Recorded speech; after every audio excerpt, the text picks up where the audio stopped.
Hi friends, इस video में discuss करेंगे हम एक इम्पॉर्टेंट हाई कोर्ट की जजमेंट। इसमें जीएसटी अथॉरिटीज़ को लगा कि एसएससी ने जीएसटीआर 3B की रिटर्न लेट सबमिट करी है। अब उससे वो इंटरेस्ट को रिकवर करने के लिए वो डायरेक्टली बैंक से उसके रिकवरी की उन्होंने कोशिश करी। इस बीच में उन्होंने एसएससी के साथ कोई भी एजुडिकेशन प्रोसीडिंग्स नहीं करी।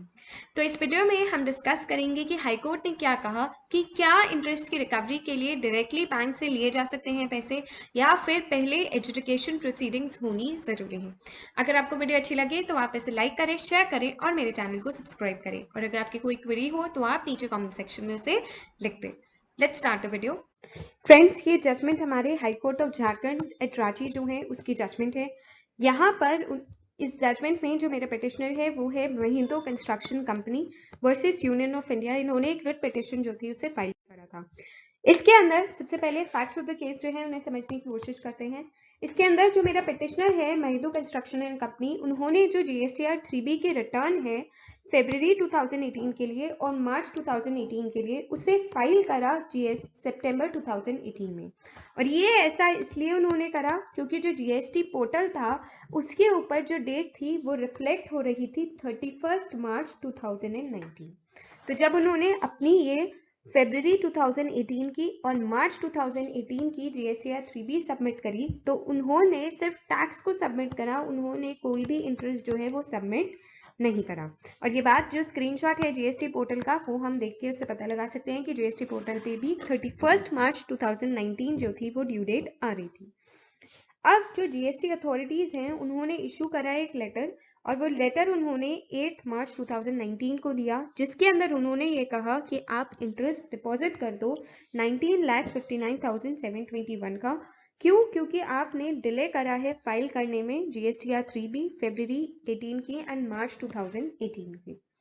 यहाँ पर जो जीएसटी अथॉरिटीज थी उन्होंने लेटर तो इशू करा ही, उसके साथ साथ उन्होंने गार्निशी प्रोसीडिंग्स भी इनिशिएट कर दी।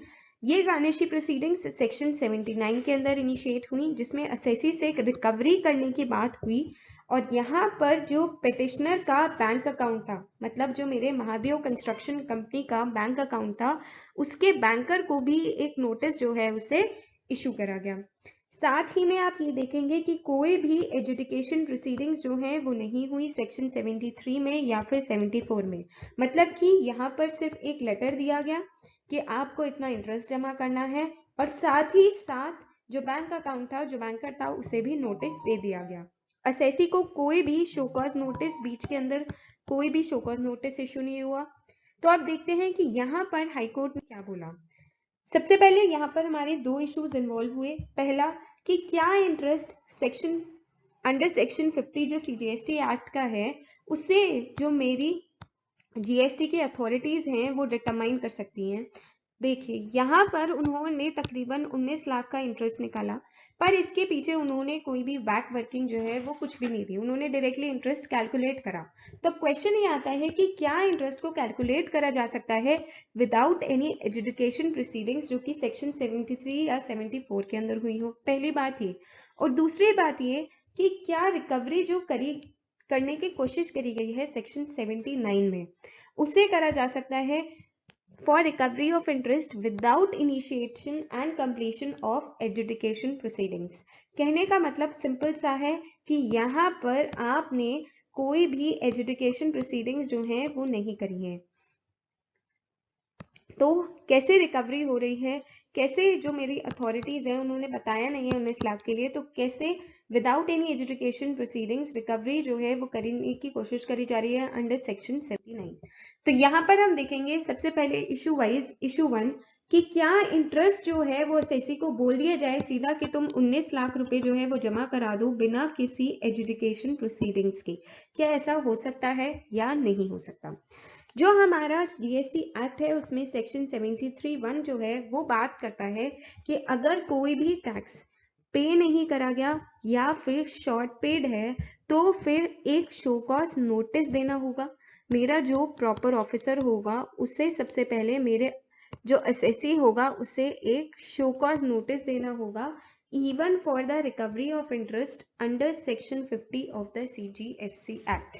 इसका मतलब कि अगर यहाँ पर जो मेरा एसएससी है जिस के लिए जो प्रॉपर ऑफिसर है उसे लगता है कि उन्होंने टैक्स टाइम से जमा नहीं करा, तो अगर आपको इंटरेस्ट जो है वो भी लेना है तब भी आपको सबसे पहले एक शो कॉज नोटिस जो है उसे इशू करना होगा, पर यहाँ पर कोई भी शो कॉज नोटिस जो है वो इशू नहीं करा गया। अब बात आती है यहाँ पर सेक्शन 73(1) कहता है tax has not been paid, या फिर टैक्स जो है उसे शॉर्ट पे करा गया है। पर इस केस में टैक्स जो है हैज नॉट बीन पेड है या फिर शॉर्ट पेड है, शॉर्ट पेड तो है नहीं, पर क्या हम बोल सकते हैं कि इस केस में tax has not been paid, क्योंकि यहाँ पर मेरा सेसी जो है उसने टैक्स तो जमा कर दिया है। तो इस केस में यहाँ पर एक जजमेंट है Godavari commodities limited versus union of India की, जिसके अंदर ये कहा गया है कि tax has not been paid कब बोला जाएगा, अगर आपने टैक्स को विद इन प्रिस्क्राइब्ड पीरियड ध्यान देंगे, विद इन प्रिस्क्राइब्ड पीरियड उसे डिपॉजिट नहीं करा। इसका मतलब कि अगर आपने टैक्स ड्यू डेट तक जमा नहीं करा तो फिर हम बोलेंगे कि आपने टैक्स जो है वो पे नहीं करा। तो इसका मतलब कि यहाँ पर मेरा सेक्शन 73(1) में जो tax has not been paid की बात हो रही है उसमें मेरी ये सिचुएशन जो है ये कवर हो जाएगी। तो इसका मतलब कि सेक्शन 73(1) जो है वो मेरे ऊपर लग जाएगा। साथ ही साथ वो ये भी कहते हैं कि अगर असेसी जो है उसने डिले करा है फाइल करने में अपनी रिटर्न और डिस्चार्ज करी है लाइबिलिटी सिर्फ टैक्स की, और उसने कोई भी इंटरेस्ट जो है वो जमा नहीं करा है, तो अब अगर मेरा प्रॉपर ऑफिसर है उसे इंटरेस्ट लेना है तो वो कैसे रिकवर करे? The only recourse available to the proper officer, वो कैसे रिकवर करेगा?